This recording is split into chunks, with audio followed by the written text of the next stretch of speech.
Soup time. Yeah, it's working. Amazing. Incredible. Alright, let's alt to a tab so it doesn't just go in forever. Yeah, okay. So, hello and welcome back to Battlecode. Today we have a guest lecture. Oh yeah, that's But what we're going to be talking about is debugging. And the first thing to do is to look at these handy functions that we provide as part of the engine. So indicator. So you can set indicator dots and lines. I'll show you what they look like in a second. But I've gone ahead and added a couple to the code. So first of all, for the miners, whenever they go towards a soup location, we're going to draw a line on the screen between the current location and the soup location, and then it'll be yellow. So this is I1 and I2 are RGB, so you can set the color of your line. And then for indicator line, the first two arguments are the endpoints of the line. There's also set indicator dot. So we've added a what is it, RG, a green dot whenever landscapers deposit dirt in the location that they're depositing, and also a red dot in the location wherever they dig dirt. So again, this is in the try dig function. So right after they dig the dirt, we set indicator dot, and the dot just takes one location, and then an RGB value. So with R at its max and the others at 0, this will be a red dot. Great, so we should see red dots where landscapers are taking dirt, and green dots where they're depositing it, and then yellow lines from miners to the soup location that they're going towards whenever they're trying to find soup. So let's go ahead and run, the game is already run, and see what happens. Okay, so we can see right off the bat that something is going wrong. This miner in the top left corner is trying to get to the soup down here, and he's all the way up here. Let's look back at the very beginning to see how this may have happened. So they immediately discover dirt and then start running away from it.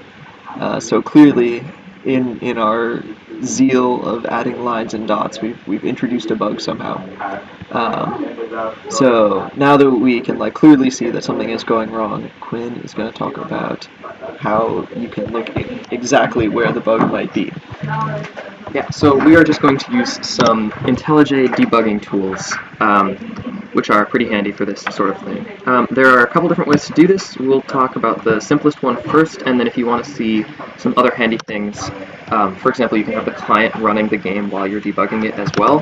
Check the debugging page on the website for specific details on how to do that. But for right now, we just want to know what is wrong with our robot player and why it's going backwards.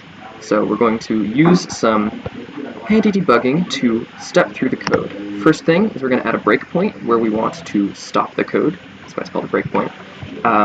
By clicking on the margin next to the line numbers, and this little red dot will show up.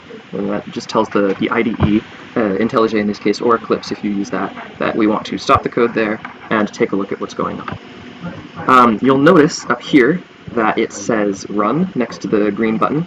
You can use this to run games normally, although you have to specify which players you're going to use and which test you want, which map you want to run it on in the Gradle.properties file. But if I go over here and hit play, then it'll just run the game down here the same way it would if you did it from command line. See, look, here's some things happening. Lecture player against example funcs player. And I wonder who won. Yeah, it doesn't matter. Anyway, now that run is selected in the configuration, for example, if I were to run build, then build would be the new configuration. We don't want that. We want it to be run. Now that run is up here, if we simply hit debug,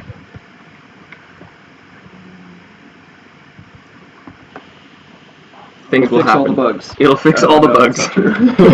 It'll find them and remove them. It takes a second, it's fine. So one thing is that we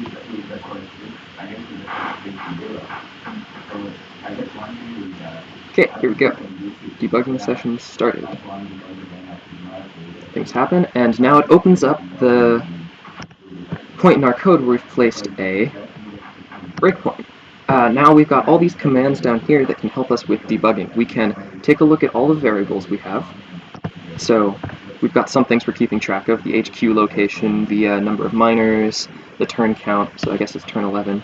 Okay, I guess no miners were going anywhere until turn 11. Yeah, whatever. Well, if you get created on turn 1 and you have cooldown for 10 turns, Oh, that makes sense. that'll be fine. Yeah, so this breakpoint has stopped it the very first time that this line is about to be executed. We've like paused execution of the code, and now we're like everything is frozen in time, and we can sort of inspect the state of affairs before we let the line with the breakpoint execute. Exactly. So we've made a variable here called myLocation just for viewing convenience. So now we can read what's in that variable either by looking right here, because IntelliJ is convenient like that. So clearly our location is 5.6, or we can look at all the variables we have down here in the Variables tab.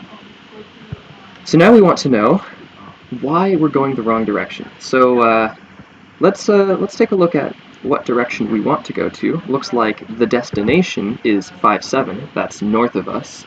So we want to know what exactly this function here returns. I wonder what it could be. This isn't contrived or anything. Anyway, let's since it's not telling us what this function evaluates to right now, let's step into the next goto function. It happens to be up here, and see what's passed into it. So we do that simply by hitting step into. It'll give us a couple different things to step into, but we just want to step into this function up here. We can change which one we step into with the arrow keys. You probably don't want to look at either of these two because those are Battlecode internals, and you don't really need to debug those. And you don't want to either. Yeah. There's a way to exclude those from the debugger that is also in the website, but we won't go into that right now. Anyway, let's hit enter to go into goto. And we're going directly south. That seems like the wrong way. I wonder what could be wrong. Maybe it's this opposite key. If we get rid of that and hit save, exit debugging with the stop button. Yeah, and so since we were able to like go down exactly into the code and see exactly what every value is at the precise moment in time that we want to, it's like way easier to see what's going on than to just have a ton of print statements and read them as they stream out in the game. Because this way you can look and know for sure what each variable is at what time, and like confirm that indeed the direction it tries to go is the opposite of the direction that it needs to be going given its inputs, and so you can isolate where your logic must be wrong. Narrow it down to a single line. Anyway, now that we've what is this? I don't think it likes the debugger. Let's just restart this. It's fine.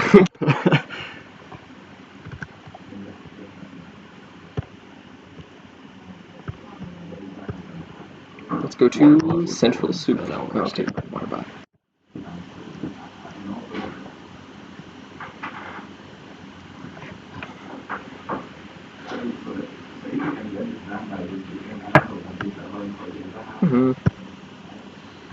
So now if we hit go, things are clearly headed towards the direction they are supposed to be. And the miners are following their lines and everything. And we should see, oh yeah, and so now, yes, you can see when the miners discover the new soup. You could also see now, you can also see now these red and green indicator dots where the landscapers are placing and removing dirt. So you can see every turn what exactly they're doing. And wow, this is a good turn for the wall. So, so yeah, we have all these landscapers, and you can see where they're depositing. What's interesting is that sometimes, like, there are two red dots here on the wall itself, which is counterproductive. And that if we wanted to investigate that, we could we could go back to the code and remember that the dig dirt function just chooses a random direction and tries to dig dirt there. So this is another place where there's some room for improvement. But for now, at least these indicator dots have revealed this to us much more easily than if we were just like printing out map locations or something in the logs. Um, so hopefully this makes your debugging a lot easier, um, and a lot faster and a lot less frustrating. Um, so yeah, good luck with that. As a reminder, the sprint tournament is on Tuesday, so submissions close Monday night at 7 p.m. Eastern time, and then we'll be streaming it for most of Tuesday. So yeah, good luck this weekend. Rushing some final features before the sprint deadline. Hopefully this helps. Bye Twitch.